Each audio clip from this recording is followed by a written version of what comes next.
Fala galera, fala obscuro! Estou de volta para trazer hoje um especial para vocês. Me deparei aí no decorrer dos dias aí com uma história bem legal e resolvi trazer para o canal porque eu sei que tem muitas pessoas amantes da aviação que assistem ao canal.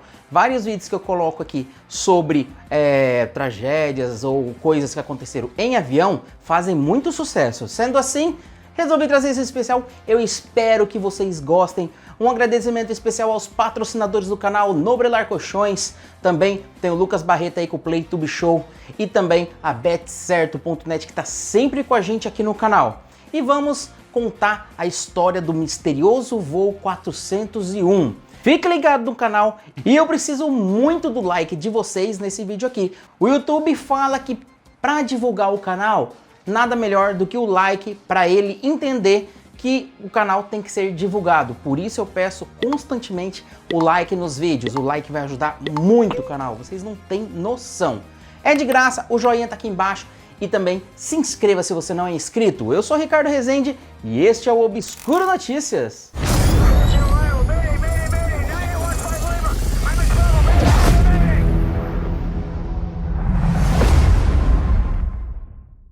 29 de dezembro de 1972, o voo 401 ficaria marcado na história por causa de algo misterioso que aconteceu no decorrer aí de seu voo. Aproximadamente 9 horas e 20 minutos da noite, o voo 401 iria sair do aeroporto JFK lá em Nova York. Era dezembro, era inverno, então os tripulantes e passageiros jamais imaginariam o que estava prestes a acontecer.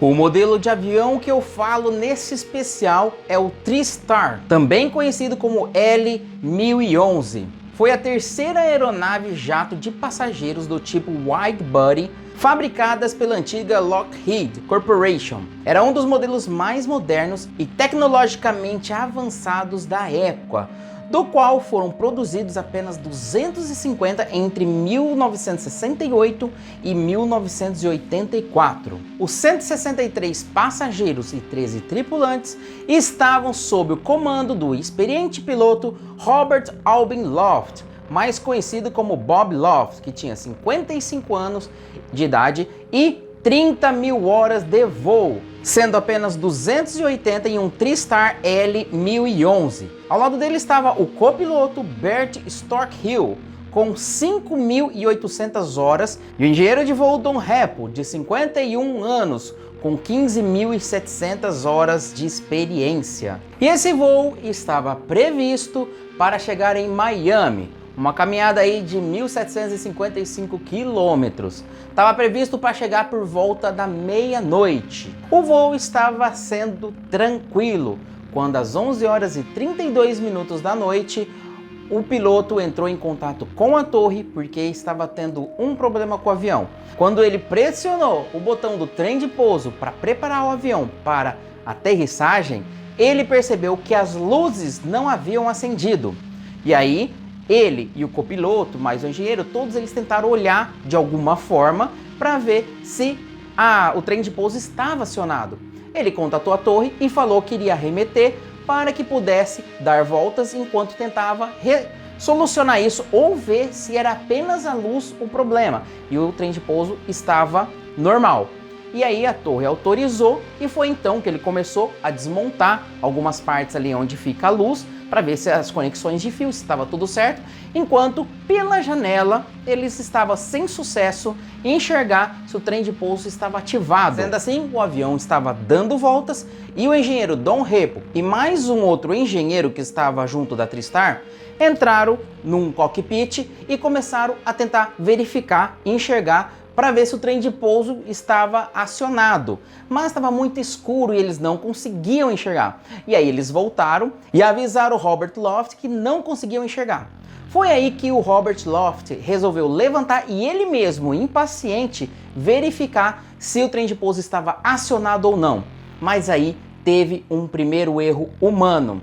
Quando ele levantou, sem querer, ele esbarrou em uma alavanca que desativava automaticamente o piloto automático. Nesse momento, o avião começou a descer suavemente sem que nenhum deles tivesse percebido e como se estivesse em processo de aterrissagem. E nem as pessoas que estavam lá dentro do avião conseguiram perceber que o avião estava descendo, porque eles já estavam nervosos, pois o avião já estava em círculo há um certo tempo e isso chamou muito a atenção deles, ao ponto de não perceber o que estava acontecendo do lado de fora. Talvez tivesse percebido. E a cada minuto perdido, eram cerca de 30 metros que o avião tinha descido. E foi então que o primeiro oficial, Beck Storkstill, percebeu que algo estava errado, mas aí já era tarde demais. A 365 km por hora, a aeronave atingiu o chão, rasgando uma trilha pela grama e sendo destruído à medida em que avançava. Um total de 101 pessoas morreram com o impacto, incluindo os pilotos, o engenheiro de voo e 2 dos 10 comissários de bordo. Apenas 75 sobreviveram do que se tornou um dos maiores desastres da aviação por falha humana. Essa fatalidade então aconteceu por volta das 11 horas e 42 minutos. O avião ficou dividido em 3 partes sobre o pântano de Everglades, uma área muito extensa de pântano que tem na região lá próximo a Miami. Podemos dizer que até esse ponto foi uma tragédia aérea e simples assim, mas a partir desse momento vai começar alguns fatos sobrenaturais aí, paranormais, que aconteceram por causa desse trágico acidente do voo 401.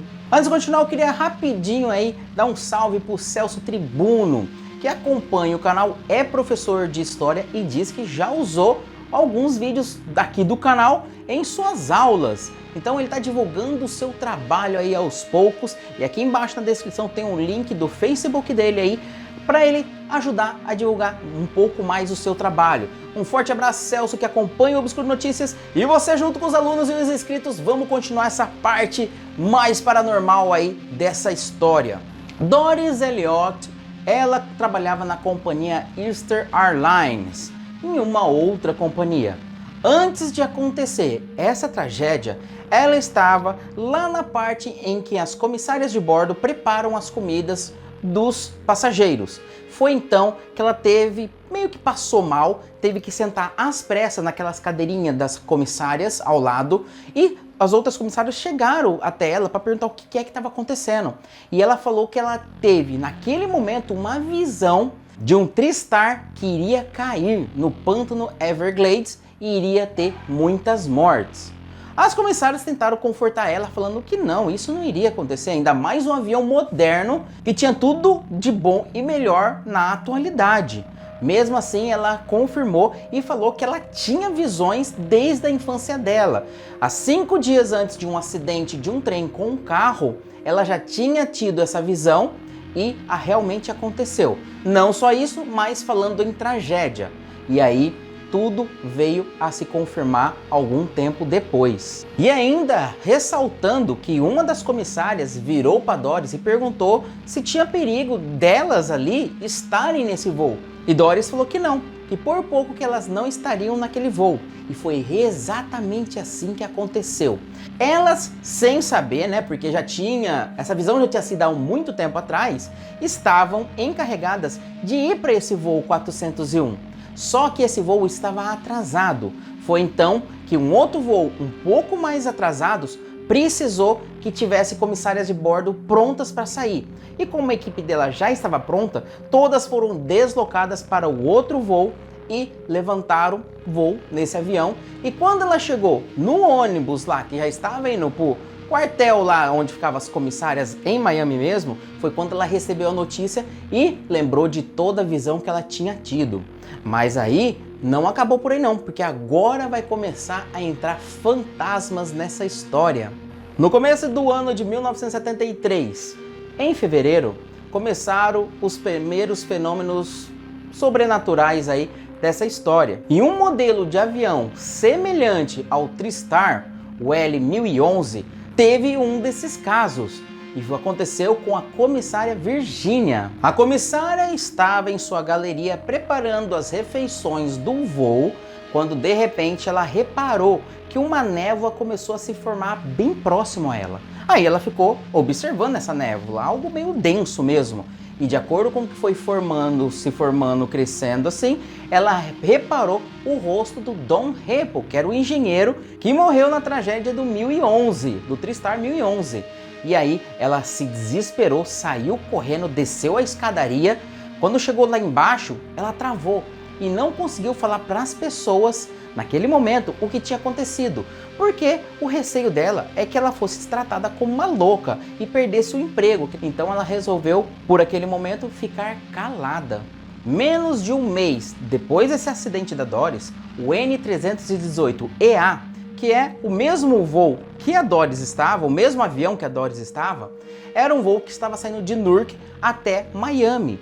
E aí a chefe das comissárias de bordo estava fazendo uma verificação de todos os tripulantes, olhando, perguntando e tudo mais, o nome da pessoa, fazendo um checklist. Foi aí que ela viu um comandante de voo sentado sozinho em um banco. E aí ela chegou, perguntou o nome da pessoa para fazer o checklist e o comandante simplesmente olhou para ela fixamente e não respondeu nada. Ela continuou a fazer perguntas e ele não respondeu nada. E aí ela ficou irritada, foi lá no comandante da aeronave, chamou, porque ela falou que tinha um comandante de voo lá, mas que não respondia nenhuma das perguntas que ela estava fazendo. O comandante levantou e quando ele chegou perto, ele deu um grito, ele se assustou. É o Robert Loft, lá do avião que se acidentou.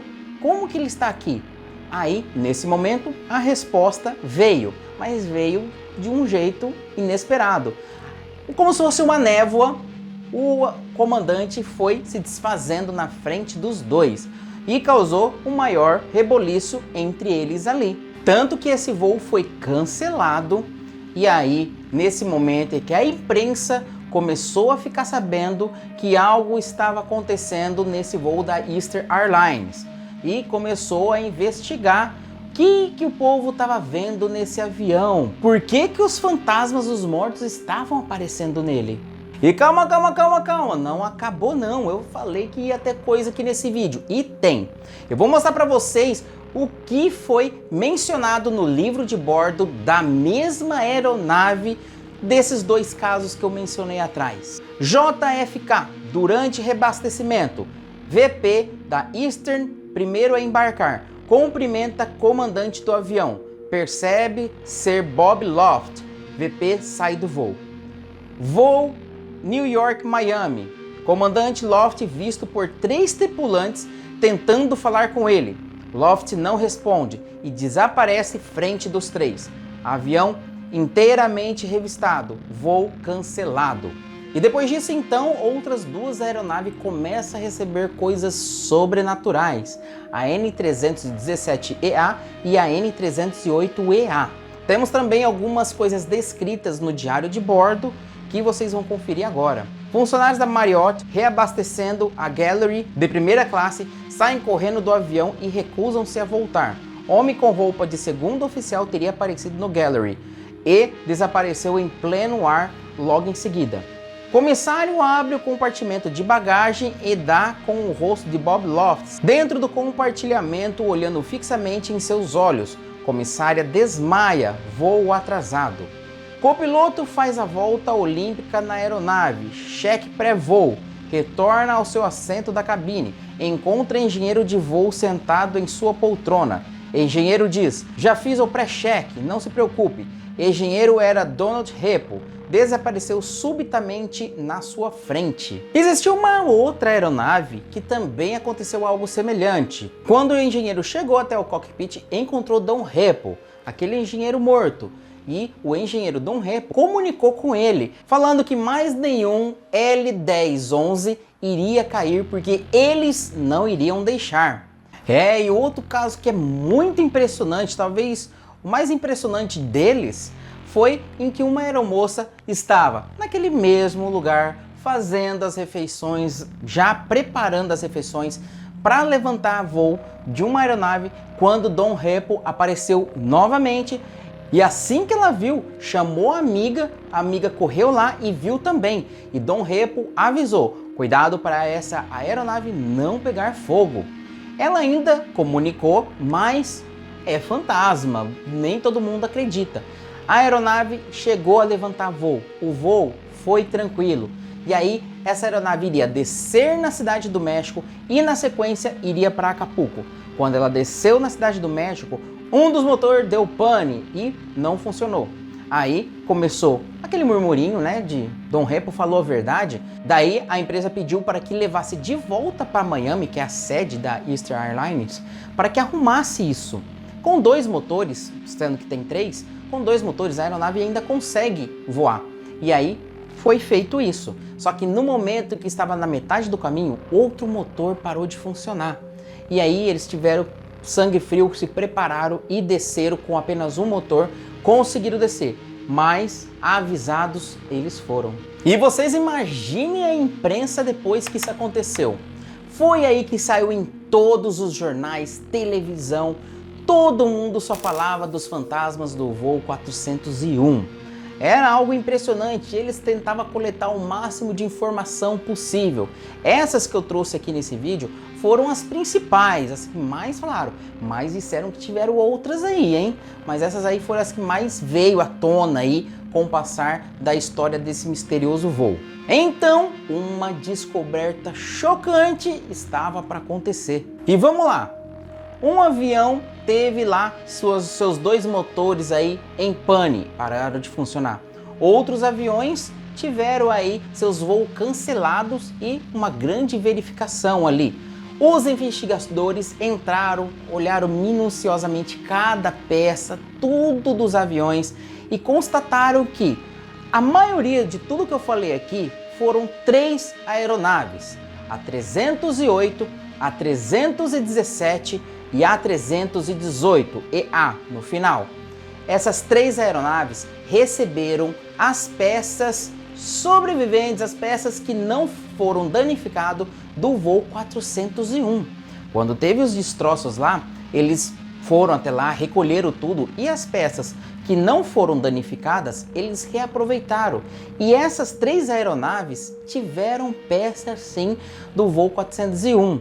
Aí, quietinho, na miúda, sem que espalhasse muito, até porque a imprensa estava muito em cima, eles trocaram todas essas peças. E vocês acreditam que os fantasmas sumiram subitamente depois de ter sido removidas as peças do voo 401? E obscuro, todas essas histórias se tornaram uma lenda urbana lá nos Estados Unidos, entre os comissários de bordo. Até hoje se fala sobre esses fantasmas do 401. Mas dá para acreditar ou não? Você acredita em tudo isso que eu falei? Não que eu falei, mas sobre essa história que existe realmente e tá nas mídias, ela tá ali mesmo ou não? Deixa aqui embaixo nos comentários. A própria empresa tenta negar diversas coisas, dizendo que foi invenção de outras empresas, tentando fazer com que caísse o movimento da Eastern Airlines. Mas existe tudo isso, existe uma investigação policial, diversas outras coisas. E é fato que algumas pessoas que voam diariamente têm mais probabilidade de sonhar ou ter uma certa visão que aquele avião possa cair, né, um dia. É fato que isso possa vir a acontecer porque é algo diário. Quantos voos você pode pegar em um dia? Não sei, não tem esse dado aqui, mas que um comissário de bordo possa pegar. Falando sobre a Doris, lá atrás, que ela sonhou que esse avião iria cair e teve muitos testemunhos aí no momento em que ela passou mal dentro da própria aeronave. Então, você acredita nessa história ou você é daqueles que é mais cético e acha que não, foi tudo coincidências?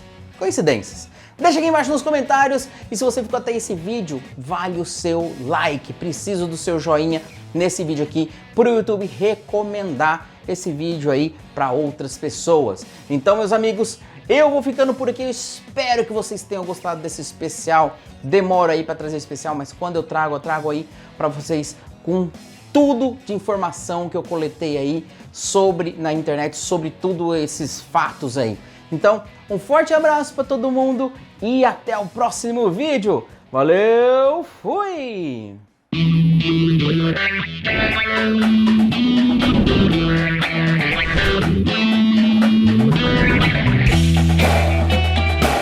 palpitecerto.net. Aqui, seu palpite vale ouro.